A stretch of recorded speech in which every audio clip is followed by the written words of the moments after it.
আসসালামু আলাইকুম। আমার ব্যক্তিগত প্রসঙ্গ, আমার ৩৮ বছর বয়স চলে। এর ভিতরে আমি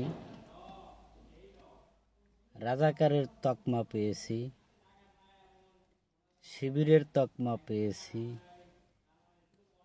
বিএনপির তকমা পেয়েছি, এমনকি জঙ্গির তকমাও পেয়েছি। তো আলহামদুলিল্লাহ, আল্লাহর কাছে শুকরিয়া। বর্তমান যে অবস্থা, এখন এই তিনটা বিষয় নেই, তিনটা বিষয় উঠে গেছে। তবে যদি এখন আমি বিএনপির কোনো ভুল ত্রুটির কথা বলি, তাহলে আমি আবারও এই তিনটা বিষয় মনে হয়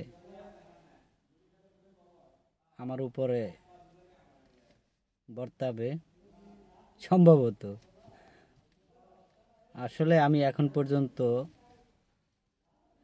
জাতীয় নির্বাচনে ভোট দেইনি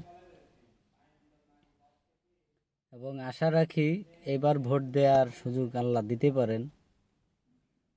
তখন বোঝা যাবে যে আসলে আমার উপরে যে তকমা দিয়েছিল সে তকমাটা ঘুচানো যায় কিনা।